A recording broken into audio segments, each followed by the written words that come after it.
Fala galera, beleza com vocês? Professor Toyd falando aqui com mais uma aula de genética, cara, predominantemente voltada para minha turma de odontologia de Paranavaí. Mas você que está no ensino médio, vai prestar vestibular e Enem, essa aula pode ser muito bem proveitosa, galera. Pergunta pro Toyd é um novo canal que está começando agora.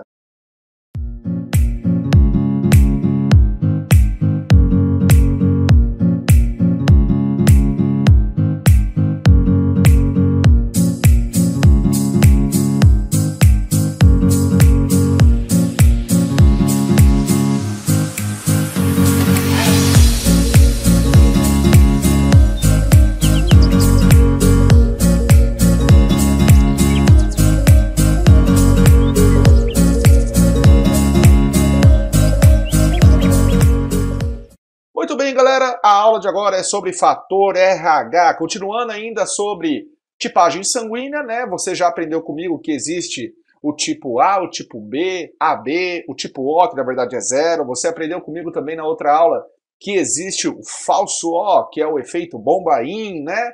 E agora você vai entender o que quer dizer positivo e negativo. Fator RH. A sigla RH, ela é em homenagem a um macaco que foi estudado, chamado macaco rhesus. E o sujeito chamado Karl Landsteiner foi um pioneiro no estudo de sangue.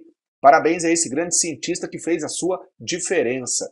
Descobriram que no caso do positivo e negativo envolve uma herança monogênica, uma herança alélica obedecendo à primeira lei de Mendel, na qual o alelo desão vai manifestar o antígeno ou aglutinogênio na superfície da hemácia, enquanto que o alelo desinho não vai manifestar esse antígeno, beleza, galera? Então aqui você tem uma hemácia e a manifestação do antígeno D, ou antígeno RH, está vinculado ao alelo dominante chamado desão. Aqui nós temos uma tabela que mostra o fenótipo que pode ser positivo ou negativo, e de tal maneira que o positivo ele é um fenótipo dominante, cujo genótipo é desão-desão ou desão-desinho. Já o fenótipo negativo ele é recessivo, desinho-desinho. Clássico, né? Fácil, galera. Fator RH, então. Os RHs positivos são aqueles que positivamente manifestam o antígeno ou substância açucarada, glicoproteínas, na superfície da hemácia. Então, quem é positivo manifesta o antígeno D ou antígeno RH. E, em vista disso, eles não podem ter anticorpos, então sem anti-RH, pois se o RH positivo tivesse anticorpos, aconteceria de um fenômeno de aglutinação, onde os seus próprios anticorpos iriam neutralizar o antígeno D que está na hemácia. Então, faz sentido quem é positivo não possuir anti-RH. Agora, quem é RH negativo tem que ficar esperto, galera. Tem que ficar esperto por quê? Quem é RH negativo não apresenta antígeno na sua superfície. E por não apresentar antígeno na sua superfície, ela pode acabar sendo sensibilizada se receber acidentalmente um sangue RH positivo. Vejamos. Quem é RH positivo tem nas suas hemácias glicoproteínas ali chamado de D. Se o negativo receber aquela hemácia, vai estranhar. E ao estranhar, ela vai fabricar anticorpos anti-RH, na qual nós dizemos que ela foi sensibilizada. Perceba que ela não possuía os anticorpos, mas ao entrar em contato com o sangue estranho, passou a possuir esses anticorpos. E na transfusão nós temos uma ideia interessante aqui. Por quê? Quem é negativo pode doar para positivo, beleza, sem problema algum. Quem é negativo pode doar para positivo. Quem é positivo pode doar para quem é positivo, sem problema algum. Mas se doar para quem é negativo, pode doar uma única vez para aquele negativo. Quando aquele RH negativo for sensibilizado, já não pode mais receber o sangue de positivo, pois